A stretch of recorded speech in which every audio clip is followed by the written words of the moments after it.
오늘 우리에게 주신 하나님의 말씀 디모데전서 4장 1절에서 8절입니다. 신약성경 339쪽 디모데전서 4장 1절부터 8절 말씀 우리 한 절씩 교독하겠습니다. 제가 먼저 읽겠습니다. 그러나 성령이 밝히 말씀하시기를 후일에 어떤 사람들이 믿음에서 떠나 미혹하는 영과 귀신의 가르침을 따르리라 하셨으니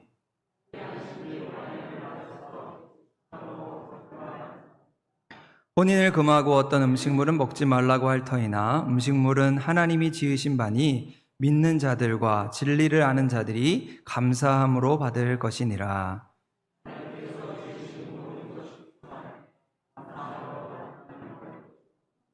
하나님의 말씀과 기도로 거룩하여 짐이라.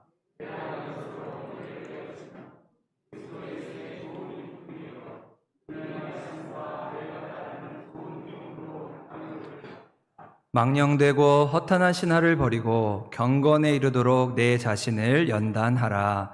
육체의 연단은 약간의 유익이 있으나 경건은 범사에 유익하니 금생과 내생의 약속이 있느니라. 아멘. 오늘도 하나님 지키시는 은혜로 이 무더위와 또 갑자기 막 내리는 그런 폭우 가운데 우리를 지키시는 하나님의 은혜와 평안이 우리 성도들과 함께 할 수 있기를 간절히 소망합니다. 오늘 아침에도 보니까 이렇게 푹푹 좀 찌는 날씨입니다. 아직도 조금은 무더운 날씨가 계속되고 있지만 그래도 아침 저녁으로 이렇게 밖에 나오면 이제 시원한 바람이 부는 것 같아서 이제 8월을 보내고 이제 9월을 맞이하고 있음을 느끼게 해줍니다. 시원한 바람을 맞으면서 계절이 이제 바뀌려고 하는구나라고 하는 것을 느낄 수가 있습니다. 그런 의미에서 오늘은 말씀을 시작하면서 시 한 편을 소개하려고 하는데요. 시의 제목은 장석주 시인의 대추 한알이라고 하는 시입니다. 어느덧 우리가 입추를 보내고 이제 지난주에 저희가 처서를 이제 맞이했는데 그러면서 한 뉴스 프로그램에서 이 시를 소개하는 것을 보게 되었습니다. 무더운 여름이 계속될 것만 같지만 그래도 우리에게 가을이 이렇게 성큼 다가오고 있음을 느끼게 해주는 시입니다. 제가 시의 내용을 그대로 읽겠습니다. 적의 저절로 붉어질 리 없다. 저 안에 태풍 몇 개, 저 안에 천둥 몇 개, 저 안에 벼락 몇 개, 저 안에 번개 몇 개가 들어서서 붉게 익히는 것일 게다. 저게 혼자서 둥그러질 리는 없다. 저 안에 무설이 내리는 몇 밤, 저 안에 땡볕 두어 달, 저 안에 초승달 몇 달이 들어서서 둥글게 만드는 것일 게다.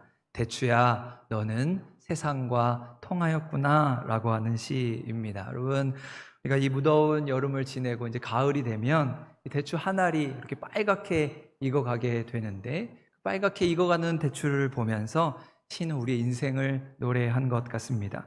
그 자그마한 대추 한 알이 익기까지도 너무나 많은 사연과 시간이 흘러왔음을 바라보면서 저게 저절로 붉어질 리 없다. 저게 저렇게 저절로 둥그렇게 예쁜 대추가 될 리 없다. 그러한 사실에 나 한 사람의 인생에도 이토록 많은 천둥과 번개 또 태풍과 벼락을 맞고 내가 오늘 하나님 앞에서 둥그렇게 익어가고 있음을 고백하게 됩니다. 때로 우리의 삶에서 어떤 순간에 지치기도 하고 연약해지기도 하고 실망을 하며 살아갑니다. 또 우리가 육체를 가지면서 병을 얻기도 하고 또 힘이 빠지기도 하고 주저앉기도 합니다. 하지만 날마다 우리 몸을 다시 추스르고 마음을 다잡으면서 이 대추 한 알이 익어가듯이 우리 인생을 살아가게 되는 것이지요.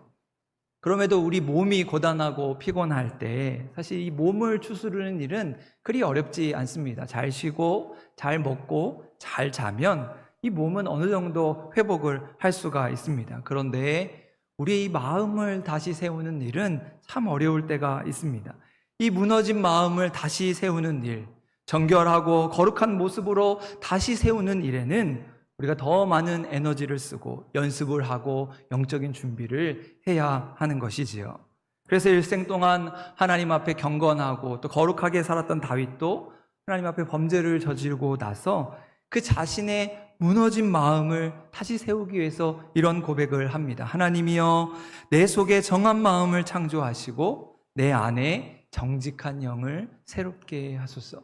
자기의 죄와 허물로 인해 그 무너진 마음을 하나님 앞에 드리면서 하나님 내 안에 정한 마음, 정직한 영을 다시 세워 주옵소서 기도하고 있는 것입니다. 자신의 죄와 허물로 인해 자신의 실수와 연약함으로 인해 무너진 그 마음을 하나님 앞에 드리면서 하나님 내 마음을 다시 세워 주옵소서, 정직하게 하옵소서, 깨끗하게 하옵소서 기도하고 있는 것이지요. 그럼 이처럼 우리가 살아가다 보면 우리의 몸에 때와 먼지가 묻는 것처럼 우리 마음에도 그런 때가 묻을 때가 있습니다.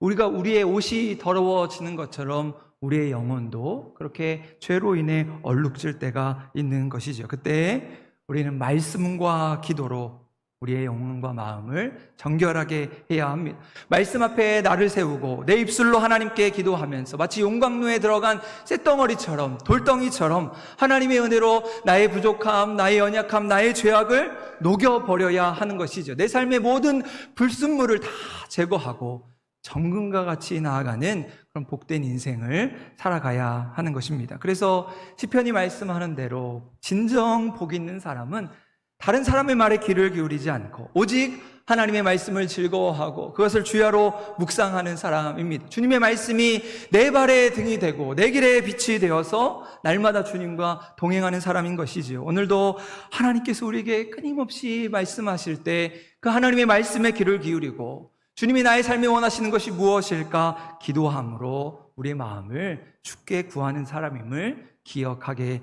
되는 것입니다. 요즘 수요예배 시간에 우리가 사도행전의 말씀을 같이 공부하고 있는데요. 우리 성령의 역사와 함께 복음이 어떻게 땅끝까지 전해졌는가를 살펴보고 있습니다. 그런데 지난주 말씀에서 빌립 집사님이 이제 사마리아 땅으로 이제 전도 여행을 가면서 이제 그곳에서 성령의 이끄심을 통해서 에티오피아, 아프리카에서 온 내시 한 사람을 만나게 됩니다.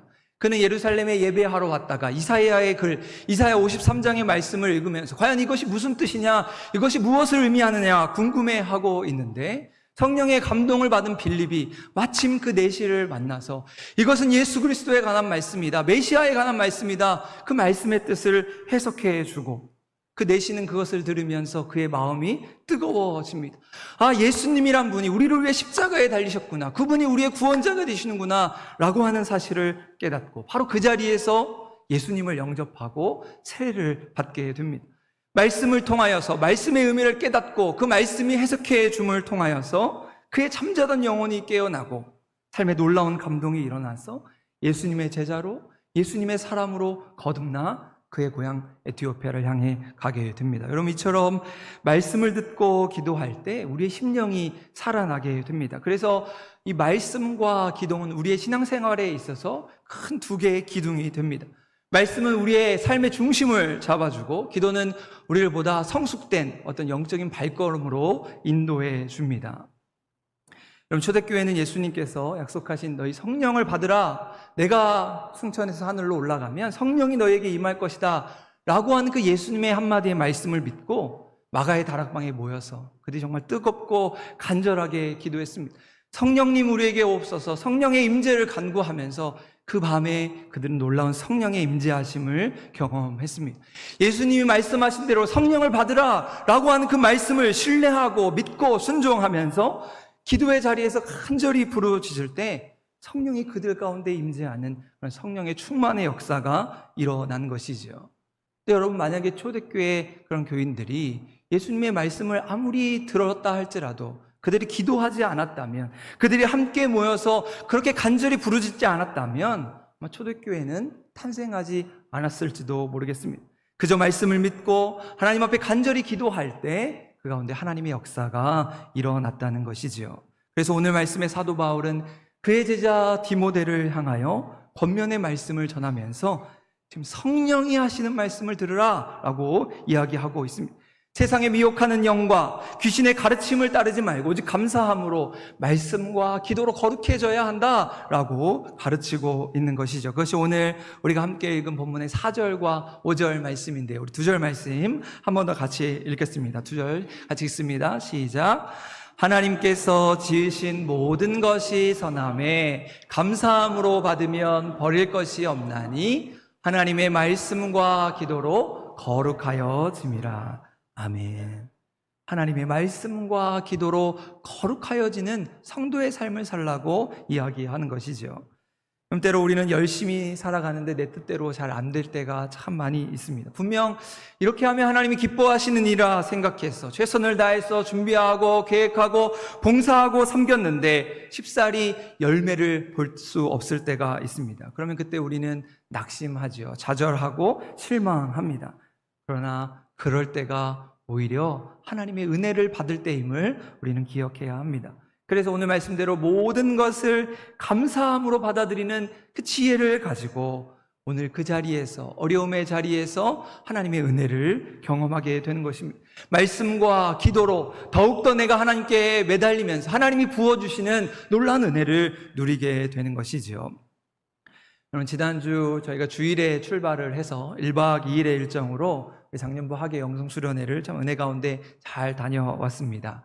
일상의 삶을 벗어나서 구별된 장소에서 정말 간절한 마음으로 우리 성도들이 함께 모여서 기도하고 또 함께 교제하면서 참 즐겁고 행복한 시간을 보내고 왔습니다. 그러면서 목사 개인 한 사람의 마음에는 다음에는 조금 더 많은 성도들이 함께 하면 좋겠다. 이 귀한 은혜를 더 많은 성도들과 함께 나누면 좋겠다. 그런 생각을 하게 됐습니다. 그러면서 지난주에 말씀드린 대로 수련회 중에 이제 기도에 관한 주제로 말씀을 함께 나누고 또 그것에 대해서 우리 함께 기도하는 시간을 가졌습니다. 하나님께 기도할 때 기도의 방법이 여러 가지 기도의 방법이 있음을 또 기도의 모습이 있음을 함께 나누고 실제로 그것과 함께 기도하는 시간을 가졌습니다.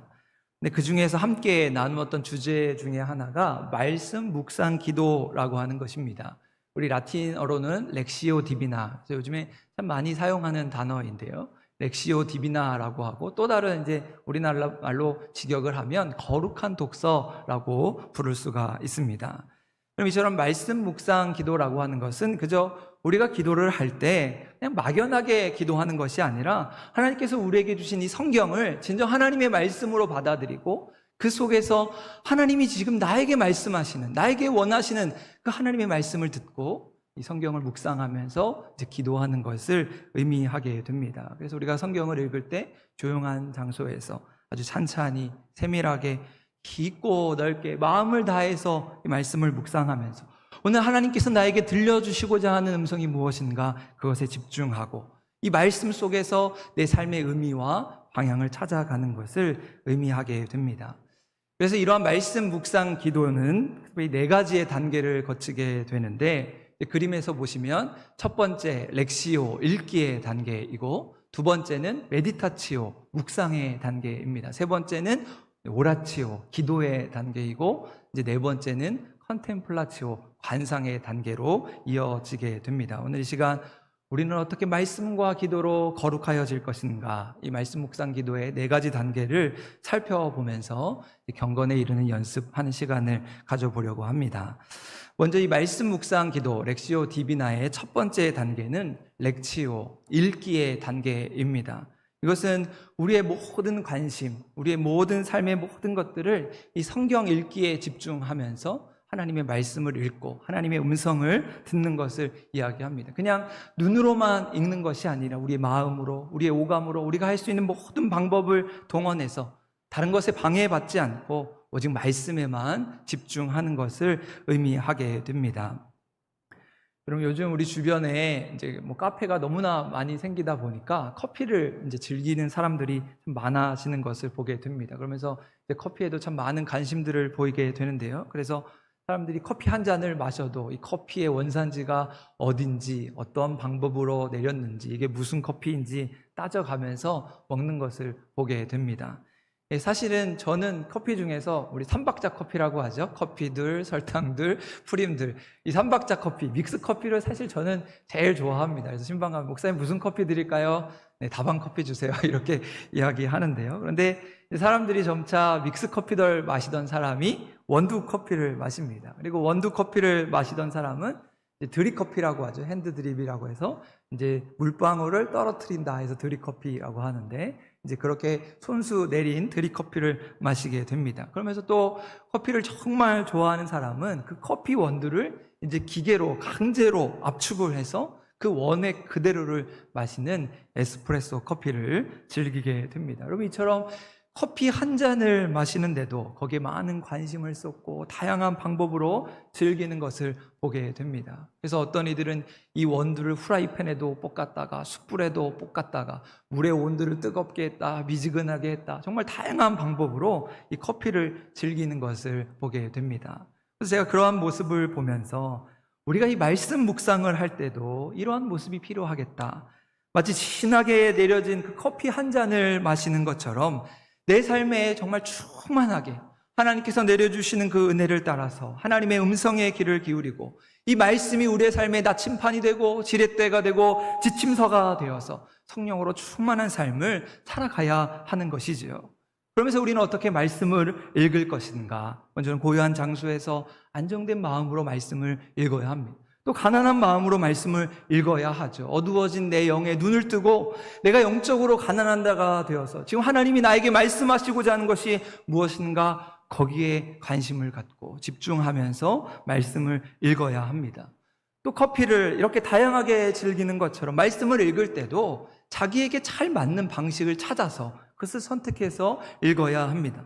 때로는 소리를 내어 읽어보기도 하고 때로는 침묵으로 조용한 가운데 읽어보기도 하고 때로는 어떤 한 구절만을 집중해서 읽어보는 것입니다.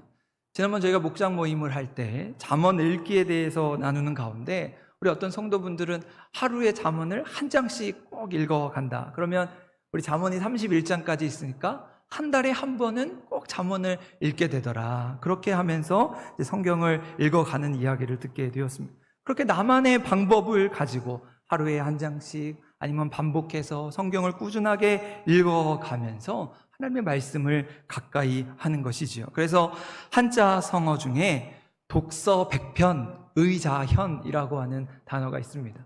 어떠한 책이든지 이 책을 100번 읽으면 그 뜻이 저절로 통한다는 것이죠. 아무리 어려운 책이라도 그것을 100번이나 반복해서 읽어가면 그 가운데 그 의미를 깨닫게 된다는 것입니다. 물론 하나님의 말씀도 마찬가지입니다. 말씀을 읽고 과연 여기에서 하나님 나에게 원하시는 것이 무엇인가 내가 찾고 구하면서 집중하며 나아갈 때 말씀이 살아 움직여 내게 말씀하는 것이지요. 여러분, 오늘 우리의 삶에도 그렇게 늘 말씀을 가까이 하면서 말씀을 읽고 묵상하고 즐거워할 때 그 말씀이 응축되어서 내 삶이 통하게 되는, 말씀이 내 삶을 이끌어주고 말씀이 역사하는 그 놀라우신 은혜가 우리 모두와 함께 할 수 있기를 소망합니다. 다음으로 말씀 묵상의 두 번째 단계는 메디타치오입니다. 묵상의 단계인데요. 사실 너무나도 바쁘고 분주하게 살아가는 우리들에게 사실 묵상이라고 하는 것은 좀 거리가 멀어 보입니다. 그래서 어찌됐든 오늘날 현대인들에게 가장 절실하고 가장 필요한 기도의 방법 중에 하나가 바로 이 묵상 기도입니다. 단순히 그냥 말과 소리로 하나님께 기도하는 것보다 내 내면의 그런 깊은 차원에서 하나님과 소통하고 하나님을 느끼고 하나님을 경험하는 것을 의미하게 됩니다. 그래서 누군가 이 묵상의 의미를 설명하면서 콩나물을 키우는 것과 우리 이제 콩나무, 콩을 심어서 그 콩 줄기를 키우는 것을 비교하면서 설명을 했습니다. 여러분, 콩나물을 어떻게 키우는지 잘 아시죠? 시루에 콩을 넣고 거기에 검은 보자기를 씌우고 어떻게 하면 됩니까? 거기에 무작정 물을 주면 콩나물이 무럭무럭 자라게 됩니다. 하지만 콩나물은 성장의 한계가 있죠. 사람의 한 뼘 정도 되면 다 자란 것이 됩니다. 또 줄기도 너무나 가늘어서 그냥 사람이 툭 하고 꺾으면 금방이라도 꺾어질 만큼 너무나 연약한 것이죠. 하지만 그 콩을 땅에 심으면 그곳에서 줄기가 자라고 잎사귀가 나면서 또 다른 콩의 열매를 보게 됩니다. 그래서 그 콩이라는 열매를 보기까지 그것을 땅에 심고 물을 주고 시간을 견디어내는 것을 묵상이라고 설명했습니다. 많은 시간과 노력을 기울여서 기다리고 그 콩이 땅에 뿌리를 내리고 든든히 서 있으면서 그것이 줄기가 자라 잎사귀가 나고 열매를 맺어가는 것, 그것이 바로 묵상의 단계이라 설명한 것입니다. 여러분, 예전에 건강 프로그램을 보니까 여러분 우리의 이 자그마한 귀에 우리 사람의 오장육부가 다 들어있다 하는 이야기를 들었습니다. 아마 보신 일이 있으시지요? 그러면서 이제 이 우리의 귀를 자극하고 이제 우리 한의사분들은 여기에다가 침을 놓으면 이제 우리의 몸이 건강해질 수 있다는 것을 듣게 되었습니다. 그래서 그것을 이제 귀의 압점이다. 우리의 귀에 이렇게 많은 압점들이, 지압점들이 있다라고 하는 것을 듣게 되었습니다. 그럼 그렇다면 우리의 육신에도 이런 압점이 있다면, 만약 우리의 영혼에 압점이 있다면 하나님의 말씀으로 내 영혼의 병든 곳, 아픈 곳, 상한 곳을 살아있는 하나님의 말씀으로 찌르고 쪼개면서 그 말씀이 내 삶에 역사하도록 깨달아가는 것을 묵상이라고 하는 것이죠. 깊은 묵상의 시간을 통해서 말씀이 내 안으로 들어와서 그 말씀이 내 안에서 살아 역사할 수 있도록 내 영혼의 압점, 지압점을 누르게 되는 것입니다. 그러면서 세 번째로 말씀 묵상의 단계는 오라치오, 기도의 단계입니다. 이 기도의 단계는 그냥 우리가 하듯이 그냥 입술로 우리가 말로 하는 기도가 아니라 이런 말씀과 묵상의 단계를 거치면서 좀 우리 영혼의 내면에서 우러나오는 기도를 드리는 것입니다.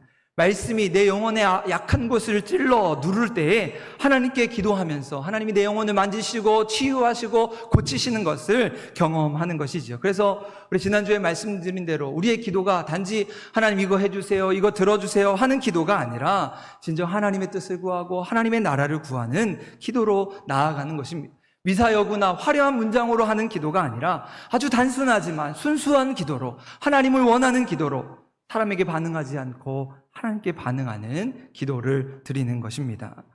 그래서 수도원에 가면 수도사들이 하루에 3가지 일과를 반복해서 하게 됩니다.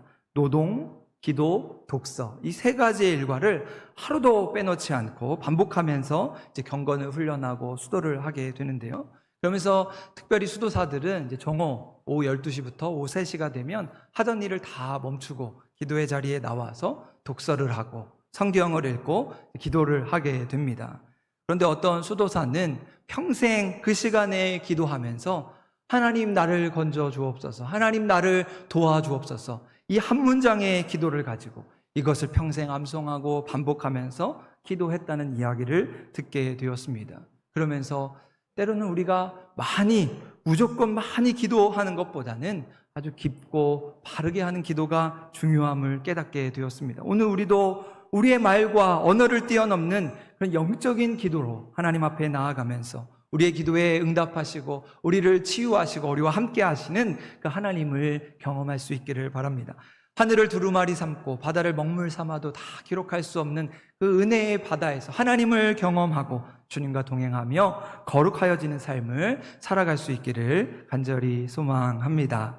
그러면서 마지막으로 말씀 묵상의 단계는 컨템플라치오, 관상의 단계입니다.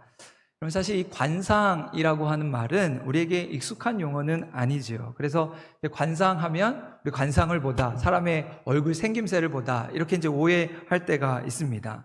하지만 이 라틴어의 컨템플라치오라고 하는 단어를 살펴보면 그 뜻을 더 잘 알 수가 있는데요.